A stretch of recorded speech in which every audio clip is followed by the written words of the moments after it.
Xalqimiz azaldan tabiatning bebaho ne'mati bo'lgan suvni tiriklik manbaiga qiyoslab, uni obi hayot deb atagan. Asrlar davomida ajdodlarimiz o'z avlodlariga suvni isrof qilmaslikni, undan tejab tergab foydalanishni o'rgatib kelishgan. Albatta, tabiat ne'matiga bo'lgan bu qadar e'tibor bejiz emas. Sababi suv bor joyda hayot bardavomligi ta'minlanadi.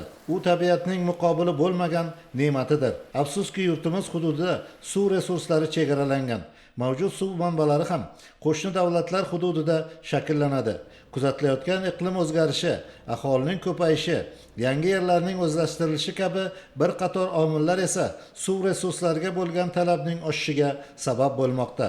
Aynan shu jihatlar sabab keyingi yillarda suv resurslarini boshqarish va undan foydalanish nafaqat ijtimoiy-iqtisodiy, balki bir qadar siyosiy va strategik masala sifatida davlatimiz siyosatining ustuvor vazifalaridan biriga aylandi.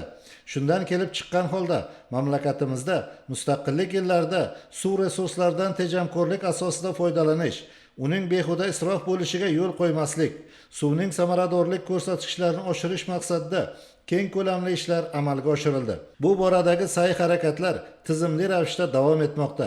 Jumladan, viloyatimizda 2016-2025 yillar davomida suv resurslarini samarali boshqarish, amaliyotga suv tejaydigan va raqamli texnologiyalarni joriy qilish, irrigatsiya tadbirlarini amalga oshirish, yerlarni lazerli tekishlash hisobidan yillik 1045 million kub metrgacha suv tejalishiga erishilmoqda. Shu vaqt oralig'ida amalga oshirilgan irrigatsiya tadbirlari natijasida 110 ming gektar maydonning suv ta'minoti yaxshilandi. 2.9 ming gektar maydon qayta foydalanishga kiritildi. 2025 yilda viloyatimizdagi 723 kilometr kanallar, 358 kilometr sug'orish tarmoqlari betonlashtirildi. Natijada 364 ming gektar yerlarning suv ta'minoti yaxshilandi. 500 million kub metrdan ortiq suv yo'qotishlarining oldi olindi. Bu borada joriy yilda ham rejalar katta olingan. 2026 yilda suv xo'jaligi kapital qurilish loyihalari bo'yicha vohamizdagi 12 ta yirik kanallarning 94.9 kilometr uzunlikdagi qismi, mahallalarda 63 ta loyiha bo'yicha 155.7 kilometr uzunlikdagi sug'orish tarmoqlari betonlashtiriladi. Shuningdek, klaster va fermer xo'jaliklari hisobidan 1100 kilometr uzunlikdagi ichki sug'orish tarmoqlari betonlashtiriladi. 29.6 ming gektar sug'oriladigan yerlarning suv ta'minoti yaxshilanadi. Joriy yil vegetatsiya mavsumigacha 6 ta yirik kanallarning 63.6 kilometr uzunlikdagi qismini betonlashtirish ishlari yakunlandi. Romitan tumanidagi Hazorbog' va Xo'jaobon, Peshku tumanidagi Varaxsho, Jondor tumanidagi Zarafshon, Yakkatut, Qorako'l tumanidagi Ziyorat kanallari bugun betonlashtirish ishlaridan so'ng iste'molchilarga xizmat ko'rsatmoqda. Davlatimiz rahbarining tashabbusi bilan suv resurslarini boshqarish va undan samarali foydalanish maqsadida sohani texnik va texnologik jihatdan modernizatsiya qilish ishlariga xalqaro moliya muassasalarining jalb etilayotgani ham masalaning naqadar muhim ekanligini ko'rsatib turibdi. Jumladan, Osiyo taraqqiyot banki bilan hamkorlikda Amu Buxoro irrigatsiya tizimini qayta tiklash loyihasi doirasida Amu Buxoro 1 nasos stansiyasi to'liq yangidan qurildi. Shuningdek, Amu Buxoro 2 nasos stansiyasi ham rekonstruksiya qilinib, zamonaviy energiya tejamkor uskunalar o'rnatildi. Bundan tashqari mamlakatimiz prezidentining 2022 yil 27 sentyabrda imzolangan Orol bo'yi havzasida suv resurslarini iqlim o'zgarishiga mos holda boshqarish loyihasini Osiyo taraqqiyot banki ishtirokida amalga oshirish chora-tadbirlari to'g'risidagi qaroriga asosan viloyatimizdagi yirik suv inshooti Jondor magistral kanali rekonstruksiya qilinyapti. Amu Buxoro 1, Amu Buxoro 2 nasos stansiyalari Buxoro viloyatining 275 ming gektar, Navoiy viloyatining 40 ming gektar ekin yerlarini sug'orishga xizmat qiladi. Suvni Amudaryodan to'g'ridan to'g'ri olib kelib, mana shu nasos stansiyalar bilan 50-55 metr balandlikka ko'tarib beramiz. Amu Buxoro 1, Amu Buxoro 2 nasos stansiyalar 65-yil, 75-yillarda ishga tushirilgan bo'lib, ular ma'nan eskirib, ishlab chiqarish to'xtatilib, buni ehtiyot qismlari ishlab chiqarishdan to'xtatilib, ekspluatatsiya qilish yildan yilga qiyinlashib kelayotgan bir davrda muhtaram prezidentimizning tashabbuslari bilan ushbu nasos stansiyalar yangidan qurilib, zamonaviy nasos agregatlari o'rnatildi. Yangidan nasos stansiya qurildi. Ammo Buxoro 2 nasos stansiyalar qayta rekonstruksiya qilindi. Buning natijasida energiya samaradorlikka erishdik. Birgina Buxoro 2 nasos stansiyani tahlil qilganimizda 1 yilda 97 million kilovat elektr energiya iqtisod qilindi. Bu nasos stansiyalarimizga sinxron elektrodvigatellar o'rnatildi. Bu sinxron elektrodvigatellar ikkita rejimda ishlaydi. Induktiv yo'nqisli rejimda ishlaganda reaktiv energiyani ham bir vaqtning o'zida aktiv energiyaga aylantirib beradi.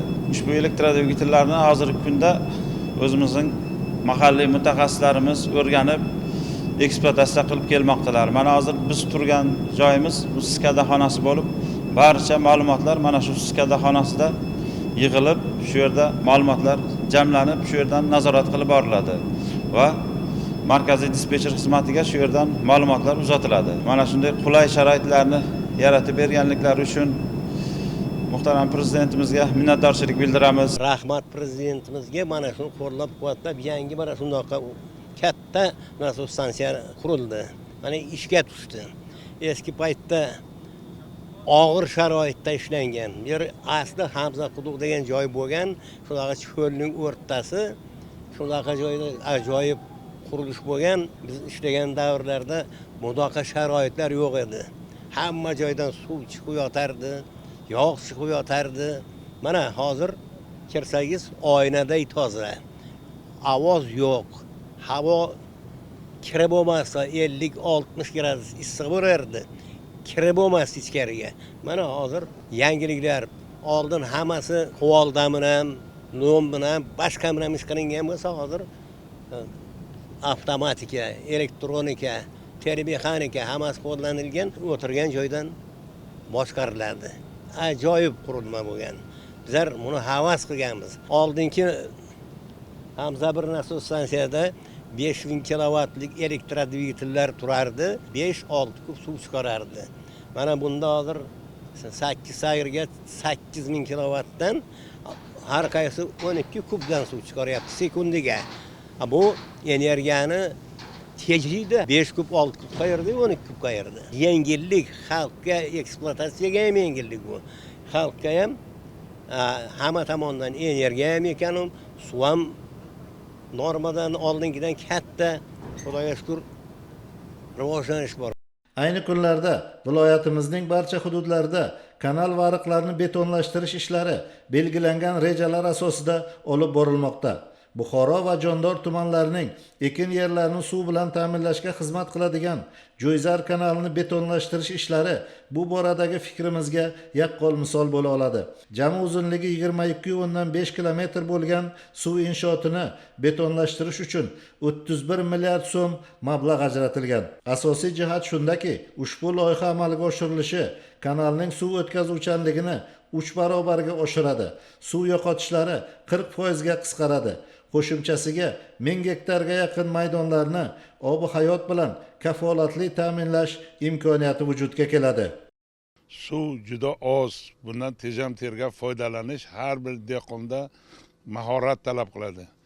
Lekin shunday bo'lsa-da, keyingi yillarda ariqlarning toza bo'lmaganligi, ularning hasharatga harorat bo'lganlari, suv oqishi yomonligi tufayli juda qiyinchiliklar yuzaga kelardi. Hurmatli prezidentimiz oxirgi yillarda mana shu suvdan tejab tergab foydalanish foydalanishni yanada yuksaltirish maqsadida texnologik jihatdan ham tomchilab sug'orish va yomg'irlatib sug'orishlar bilan birgalikda ariqlarni betonlashtirib suv oqishini tezlashtirib yaxshilash maqsadida juda katta qaror va farmonlar qabul qildilar.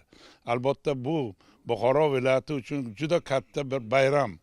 Chunki xalqimiz buni uzoq yillar kutib keldi. Mana masalan hozirgi kunda mana biza suv ichadigan Jo'yzar arig'i bir vaqtlar buni Jo'yzar degani, ya'ni zar oqadi, suvni zarga tenglashtirganlar. Chunki suv juda kech borgan, oqadigan, bir ko'paygan, bir kamaygan, uni boshqarish juda qiyin bo'lgan. Ko'p yillar xarajatlar bo'lgan. Mana shuning uchun ariqning nomini ham shunga qarab moslashtirib qo'yganlarki, bu ariqdan zar oqadi, ya'ni inson uchun eng qadrli nersa oqadi degan ma'noda Jo'ydar deb nom qo'yilgan. Mana qarang, prezidentimizning, davlatimiz rahbarlarining g'amxo'rligini qarang dehqonlarga. Albatta bu o'zining natijasini bermasdan qolmaydi. Yuqori hosil olish ham shunga bog'liq, yerdan unumli foydalanish ham shunga bog'liq. Mana shuning uchun katta rahbarlarimizga katta minnatdorchilik bildiramiz butun xalqimiz nomidan. Buxoro tumanidagi Jo'yzar kanali 1938-yil qurilgan. Biror marta rekonstruksiya ishlari olib borilmagan. Hozirda rekonstruksiya ishlari davom etmoqda. Jo'yzar kanalini rekonstruksiya qilishdan oldin foydali ish koeffitsiyenti buni 70% dan 60% ga tushgandi. Hozirgi kunda rekonstruksiya qilingandan keyin foydali ish koeffitsiyenti 95% dan 98% ga ko'tariladi. Yurtmachi tashkilot Buxoro suv qurilish invest tomonidan beton ishlarini olib borilishi, tuproq ishlarini olib borilishi, betonning qalinligi, laboratoriya xulosalar, tuproqdagi laboratoriya xulosalari, tuproqning zichliklari sifatli bajarilishi ta'minlanmoqda. Soha mutaxassislarining bergan ma'lumotiga ko'ra, joriy yilda 12 ta yirik kanallarning 94,9 km uzunlikdagi qismi, mahallalardagi 155,7 km uzunlikdagi sug'orish tarmoqlari, shuningdek, klaster va fermer xo'jaliklari hisobidan 1100 km uzunlikdagi sug'orish tarmoqlari betonlashtiriladi. Bu ishlarning samarasi o'laroq 29,6 ming gektar sug'oriladigan yerlarning suv ta'minoti yaxshilanadi.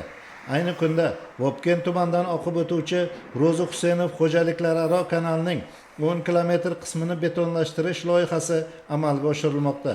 Mazkur kanal tumandagi Imom Qozixon, Xayrixush va Xayrobod hududlaridagi jami 3255 gektar qishloq xo'jaligi yerlarini suv bilan ta'minlaydi.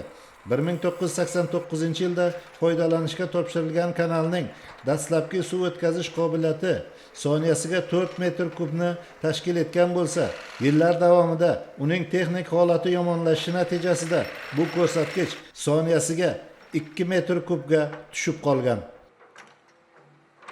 Kanalni yillar davomida rekonstruksiya va ta'mirlashlar bajarilmaganligi natijasida texnik holati yomonlashib 2,5 kunga tushib qolgandi. Bundan tashqari uchta hududning 910 gektar joyini suv bilan ta'minlash juda og'ir edi. Mana bugun ko'rib turganlaringizdek, tumanimizda hozir Ro'zi Husaynov kanalini betonlashtirish ishlari boshlandi. Bu ishlarning loyihaviy samaradorligi natijasida tumanning 910 gektar qishloq xo'jaligi yer maydonlari barqaror suv bilan ta'minlanadi. Bundan tashqari yiliga o'rtacha 4,5 million kub suv iqtisod qilinadi. Bundan tashqari, tumandagi mavjud mahallalar hududidan oqib o'tuvchi ariqlarni ham betonlashtirish orqali aholi ixtiyoridagi tomorqa va qo'shimcha yerlarni ob-u hayot bilan barqaror ta'minlash ishlari ham birma-bir nihoyasiga yetkazilmoqda. Masalan, Changaron mahallasi aholisi amalga oshirilgan bu boradagi ishlardan behad mamnun. Bir necha yildan boshlab Changaron arig'imizda suv o'tishi qiyindi, muammo edi. Har yilga 2-3 martadan hashar qilardik. Xalqqa iltimos qilib, ana bugungi kuni yana rahmat, ana betonlashdi, yaxshi bo'ldi. 200 ga yaqin xonadon suv ichadi, tomorqamiz rivojlanyapti, dehqonchiligimiz yaxshi bo'lyapti. Ana chorvachiligimiz yaxshi bo'lyapti. Ana shu ariqdan unumli yaxshi foydalanyapmiz. Albatta, kanallarni betonlashtirish bu shunchaki qurilish ishlari emas. Bu avvalo suvning ortiqcha isrof bo'lishining oldini olish, mavjud suv resurslaridan oqilona foydalanish, aholi va fermer xo'jaliklari dalalariga suvni bir maromda hamda barqaror yetkazib berishga qaratilgan amaliy islohotdir. Buning natijasida suv tejaladi, hosil barqaror bo'ladi, qishloq xo'jaligi rivojlanadi, aholining esa farovonligi oshadi.